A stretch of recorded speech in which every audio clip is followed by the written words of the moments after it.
प्यारे दोस्तों, यह कहानी है दो प्यारी जुड़वा परी बहनों की। एक जो अंधकार की रक्षक होती है और एक जो रोशनी की। प्यारे दोस्तों, कहानी बहुत ही इमोशनल और दिल को छू लेने वाली है। इसलिए आप सभी से मेरा अनुरोध है कि आप कहानी को शुरू से अंत तक ध्यानपूर्वक सुने। तो चलिए कहानी शुरू करते हैं। छाया और काव्या। जादू की परछाई। बहुत दूर हिमाच्छादित पर्वतों के पीछे बसी एक रहस्यमयी नगरी थी, नक्तलोक, जहां हर रात जादू जागता था और परियां तारे गिनती थीं। इस नगरी में दो जुड़वां परियां पैदा हुईं, छाया और काव्या। काव्या एक शांत, सरल और ईमानदार परी। छाया चंचल, महत्वाकांक्षी और मन में गहरी ईर्ष्या रखने वाली परी। हालांकि उनका चेहरा एक जैसा था, लेकिन नियति ने उनके मन के रंग अलग अलग चुने थे। भविष्यवाणी का शोर। एक दिन काले चंद्र ग्रहण की रात नक्तलोक की भविष्यवक्ता देवी रूहा ने एक डरावनी भविष्यवाणी की। दो परियां जन्म लेंगी, एक उजाले की रक्षक होगी और एक अंधेरे की रानी बन जाएगी। लेकिन यदि समय रहते नियत न बदली तो नक्तलोक का सर्वनाश होगा। लोग घबरा गए। सभी की नजरें छाया और काव्या की ओर घूमी। राजसी परख। कुछ साल बाद नक्तलोक की महारानी स्वर्णप्रिया ने एक प्रतियोगिता रखी।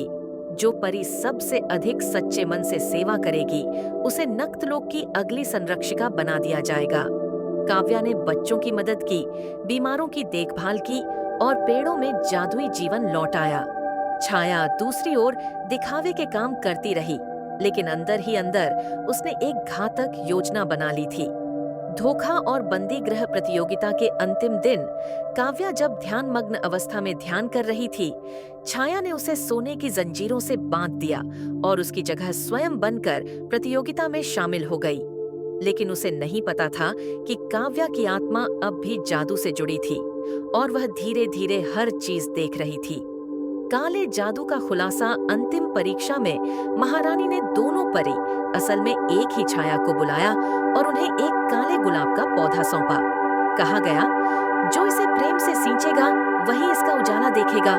छाया ने झूठे शब्दों से पौधे को पुचकारा, लेकिन जैसे ही उसने हाथ लगाया, पौधा स्याह आग में बदल गया और आकाश में एक काला घेरा बन गया।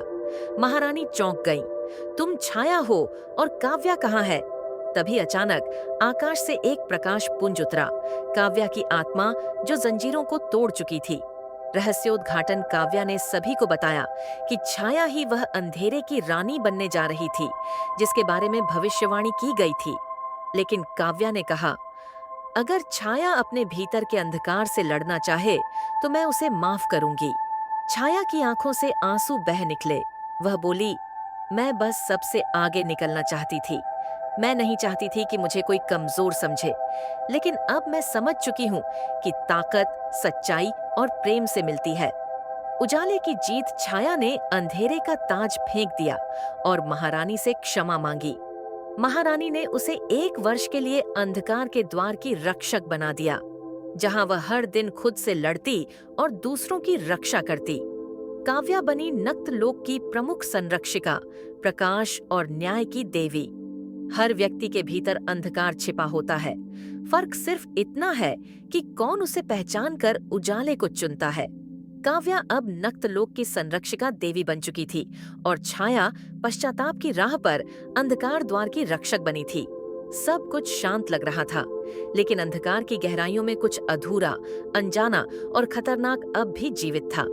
परछाई की दस्तक। छाया एक रात अंधकार द्वार पर पहरा दे रही थी कि अचानक काले धुएं से बनी एक आकृति उसके सामने आई। उसकी आंखें लाल थीं और उसके शब्दों में बर्फ थी। आवाज, मैं वही अंधकार हूँ जिसे तूने नकारा था, पर तू मेरी ही संतान है। छाया, तेरा असली रूप मैं हूँ। छाया कांप गई। छाया, नहीं, मैंने अपना रास्ता चुन लिया है, मैं अब वो नहीं हूँ। आवाज हंसते हुए, रास्ते बदले जा सकते हैं पर खून नहीं। अब नक्तलोक फिर से मेरे अधीन होगा और इस बार मैं तुझे सामने रखकर उजाले को मिटाऊंगा। रहस्यमयी घटनाएं। नक्तलोक में अचानक अनोखी घटनाएं शुरू हो जाती हैं। बागों के फूल दिन में मुरझाने लगते हैं। रात को बच्चों के सपनों में अजीब डरावने चेहरे आने लगते हैं। जादुई जलाशय में सपनों की रोशनी काली हो जाती है। काव्या इन संकेतों से समझ जाती है कि कुछ बड़ा खतरा लौट आया है, लेकिन वह अभी भी नहीं जानती कि खतरा कौन है। छाया पर शक कुछ परियां कहना शुरू करती है कि ये सब छाया के कारण हो रहा है। अरे, वह तो पहले भी हमें धोखा दे चुकी है। कहीं उसने फिर से अंधकार से हाथ तो नहीं मिला लिया। महारानी स्वर्णप्रिया भी चिंता में डूब जाती है और छाया को नक्तलोक बुलवाया जाता है। यथार्थ का आईना छाया काव्या से अकेले में मिलती है और सब बताती है। वो कोई और है जो मेरी शक्ल में मेरे नाम से अंधकार फैला रहा है। वो कहता है कि मैं ही उसका अंश हूँ। काव्या पहले संदेह करती है, लेकिन फिर एक रात वो सपना देखती है जिसमें वह खुद अपनी बहन को अंधेरे में लड़ते हुए देखती है और समझ जाती है छाया सच कह रही है। असली परछाई अंधेरे की वह आकृति असल में छाया का डॉपलगैंगर, छाया की परछाई से बना जीव होता है, जो तब जन्मा था जब छाया ने पहली बार धोखा दिया था। अब वह काल छाया के नाम से जाना जाता है। उसका मकसद सिर्फ एक है, काव्या को हराकर स्वर्ण सिंहासन हथियाना और उजाले को खत्म करना। निर्णायक संग्राम अंधेरे के पर्व पर कालछाया ने हमला किया। पूरे नक्तलोक में अंधकार छा गया। काव्या, छाया और बाकी परियां उसके सामने खड़ी हो गईं। छाया ने पहली बार अपनी सारी जादुई शक्ति जोड़कर अपनी परछाई से युद्ध किया। छाया, मैं तुम्हारा हिस्सा जरूर हूँ, लेकिन अब मैं सिर्फ तुम्हारी नहीं हूँ। मैंने अपने गुनाहों को स्वीकारा है और यही मेरा उजाला है। काव्या ने उसे शक्ति दी, अपनी जादुई रोशनी के साथ। दोनों बहनों ने मिलकर कालछाया को नष्ट कर दिया। अंधकार द्वार फिर से सील कर दिया गया। नई सुबह महारानी ने घोषणा की, जहां दो बहनें मिलकर अपने भीतर और बाहर के अंधकार से लड़ती हैं, वहां उजाले की कभी हार नहीं होती। छाया को सम्मान सहित नक्तलोक की संवेदनाओं की संरक्षिका घोषित किया गया। काव्या बनी मुख्य संरक्षिका। दोनों बहनों ने एक नई जादुई शिक्षा संस्था शुरू की, जहां परियां न सिर्फ जादू बल्कि स्वभाव, आत्मज्ञान और क्षमा की शिक्षा लेती। नैतिक शिक्षा हर परछाई का सामना तभी किया जा सकता है जब हम खुद अपने अंदर के अंधकार को स्वीकार कर उससे ऊपर उठे। सच्चा उजाला वो है जो दूसरों को भी रोशन करे। क्या आपको ये कहानी पसंद आई? अगर आप सभी को हमारी यह कहानी पसंद आई तो हमारे चैनल को लाइक करें, सब्सक्राइब करें और कमेंट्स करके हमें बताएं कि हमारी कहानी में कौन सा किरदार आप सबको पसंद आया। धन्यवाद।